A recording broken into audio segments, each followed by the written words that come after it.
The Remnant games are famous for being characterised as Dark Souls with guns, but let me just say straight away that they're nowhere near as difficult as From Software's Bend Over and Take It Dry Punishment Fest. I first played the original Remnant as a PS Plus freebie, and despite some rough edges and uninspired procedurally generated levels, I was completely hooked from beginning to end. Remnant II takes everything the first game did well: visceral combat, great sound design, involving progression and a fully co-op campaign, this time for up to 3 players, and throws it all into a much more interesting and detailed world.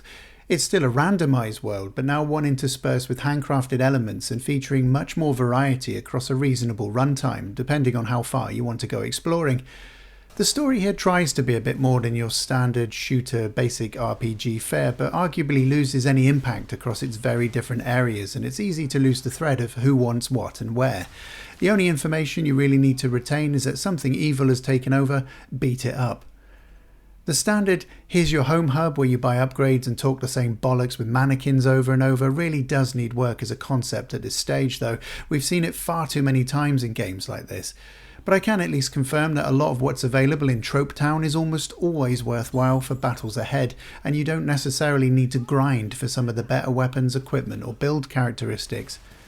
Remnant 2 is challenging, but it offers enough in the way of upgrades and checkpoints so that when you do eventually hit a wall, there's always a way over or around it.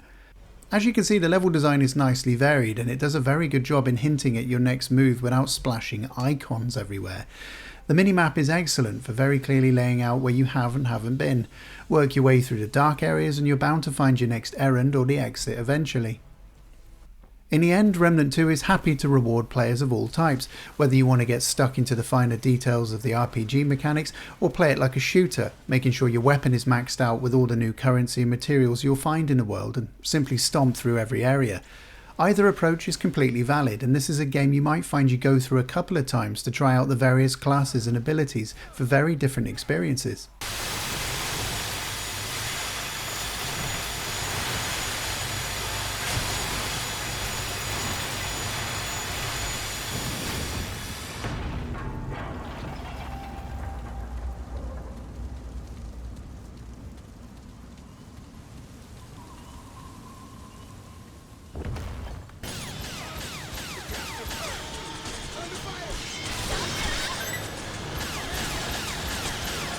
The EDF games are perfect for when you just want to turn your brain off and let the rounds fly, and this latest version, completely free to PS Plus Extra subscribers at the time of recording, is probably the best one I've played.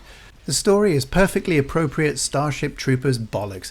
A load of aliens have turned up and trampled the world. As one of few remaining survivors, along with Dave from Accounts here, it's your job for up to 4 players online or 2 in split screen to shoot baby shoot. The 4-player classes on offer here are brilliantly varied, with thousands of potential weapon combinations and more unlocked with every new level. The default Ranger class is a pretty decent starting point, allowing you to access a wide variety of weapons and passive buffs to cover all ranges and eventualities. He's not a particularly acrobatic sort, with only running, jumping and diving in his moveset, but your increasingly powerful machine guns and rocket launchers more than make up for any lack of mobility. The Winged Diver's jetpack, on the other hand, will let you cover ground very quickly and scale buildings to deal with enemies at height. Circling around a giant boss character, pummeling pulse rifle rounds into its nasty green flesh feels fantastic. You just have to keep a watch on your energy levels so you don't accidentally land right in the mixer and helpless on cooldown.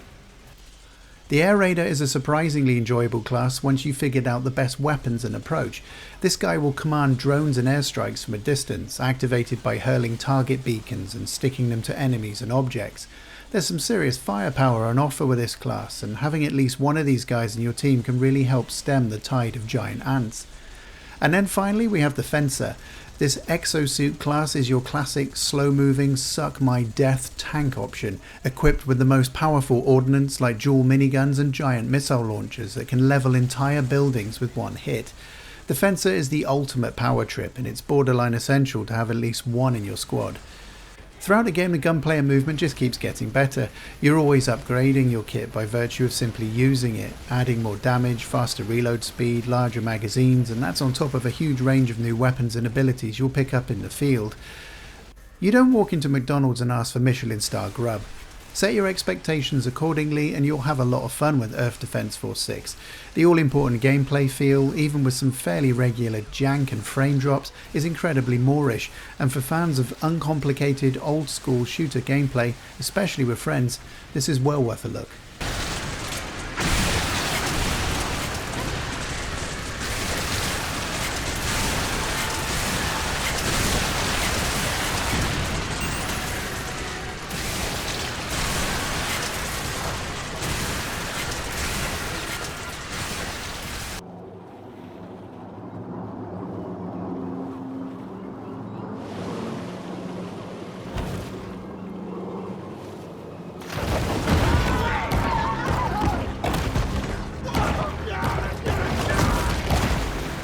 The self-styled Shark PG Maneater is a great looking, almost arcade style game and a real pleasure to dip in and out of when you're not looking for anything complicated.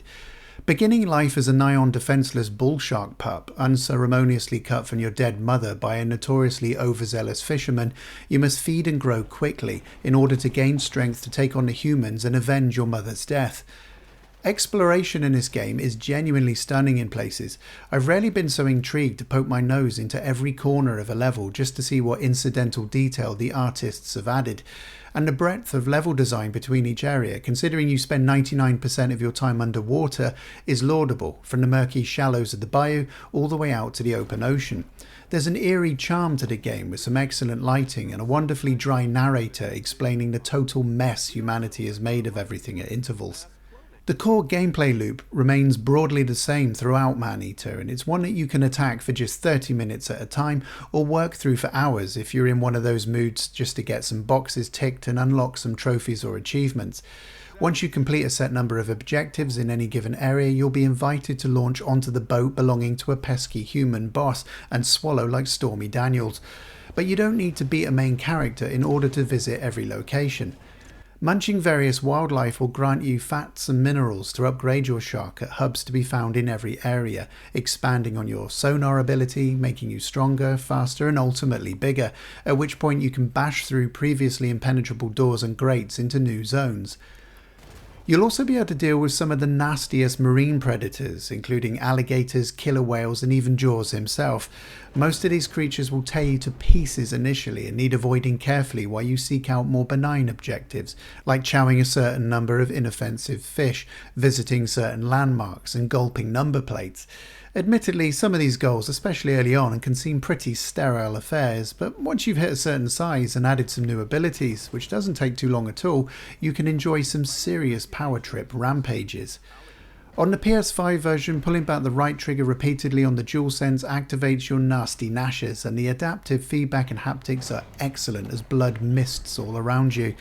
You'll stalk swimmers from a Spielberg's eye view and eventually be able to launch yourself out of the water and comically flop about on land for increased periods of time, ripping into hapless partygoers. Maneater does show almost everything in its hand very early on, and there's no question that the vast majority of the objectives are extremely repetitive.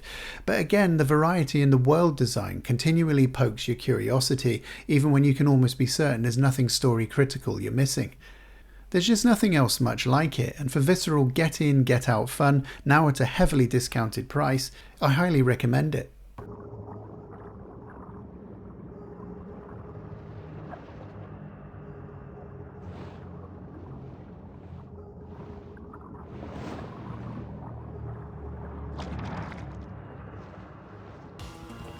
Don't you dirty bitch. Don't get away with this. Fuck you.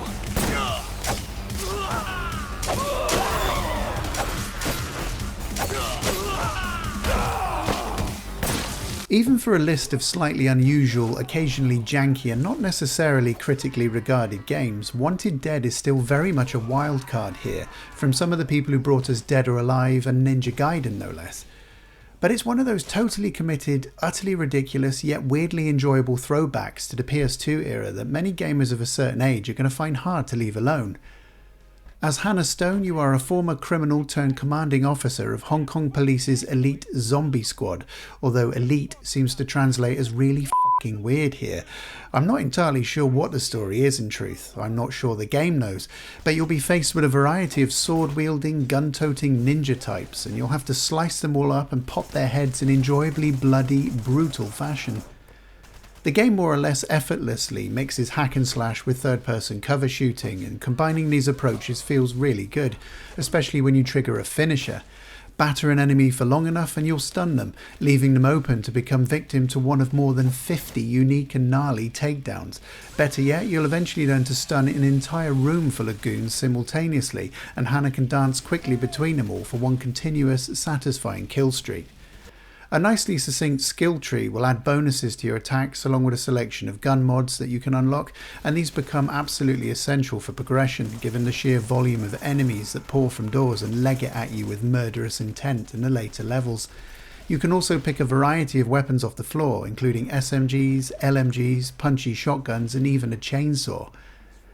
As good as the combat can be, what really makes this game, and the reason I wanted to show it to you today, is the random factor. You can never ever know what's going to happen next, before, during or after missions. The cutscenes can go on for days with stunningly poor writing and voice acting, but just at the point where you're about to skip one or try to, it'll transition into an anime segment or even a live action scene, or someone will say something that will make you double take and now you need to hear the rest. Between missions, you'll sing karaoke with teammates very badly, take part in a ramen eating contest, collect characters from the game in a claw machine, and play an entire 7-stage retro shooter amongst many, many other things. It's like the devs all sat round for a meeting pre-production and just said, bollocks, we'll throw it all in. Wanted Dead is cheap, it's janky, it's nuts, it knows it's nuts, and it doesn't give a shit.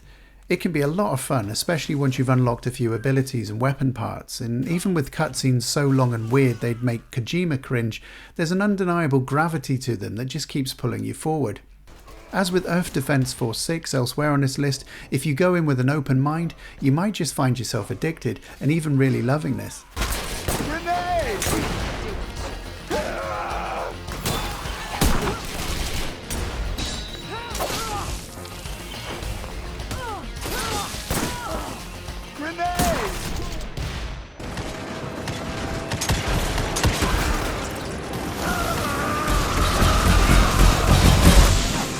Focus Entertainment have really made themselves the home of chunky, bloody third-person action games, and Evil West by Flying Wild Hog is one of the very best looking efforts in their stable. This game has a vibe that reminded me of the ridiculous but fairly enjoyable Cowboys and Aliens film starring Daniel Craig and Harrison Ford, although this time we're dealing with vampires rather than extraterrestrials. Evil West is very much a glass tunnel shooter, with limited exploration encouraged or required, but that's no criticism in this instance. The sense of place and the detail in every corner helps sell the illusion that you're blasting through a much larger living world, and some of the lighting and set pieces are excellent. There is a certain amount of storytelling through some surprisingly engaging and often good-humoured cutscenes that generally don't outstay their welcome. You can probably guess what the ultimate aim is in the game, and fortunately you're given a nicely impactful range of upgradable tools to see you through. I like how there's rarely a right or wrong way to attack, and how you're carefully introduced to new weapons and mechanics steadily, giving you a chance to learn and combine them all without being overwhelmed. Your gauntlet is arguably your principal weapon, and certainly the flashiest. Get up close and you can unleash an impressive array of attacks with multiple hits, uppercuts that knock enemies into the air, and you'll soon add electricity to your strikes and trigger some satisfying finishes.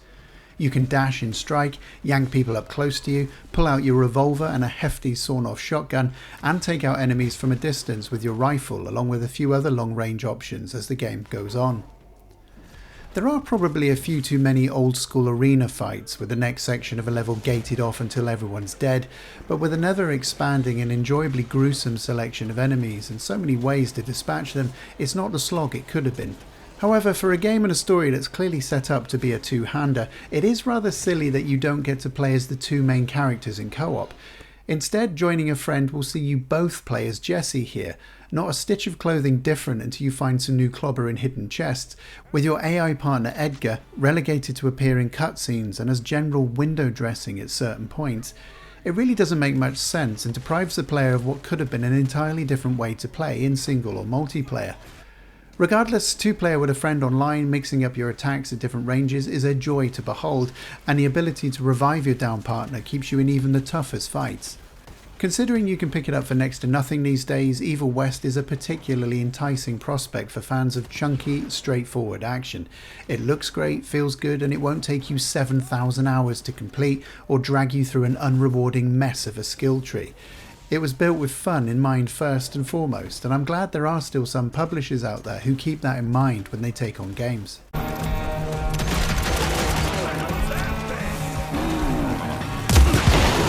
So, how about you? Have you got a favourite AA game that you turn to when you can't be bothered to think?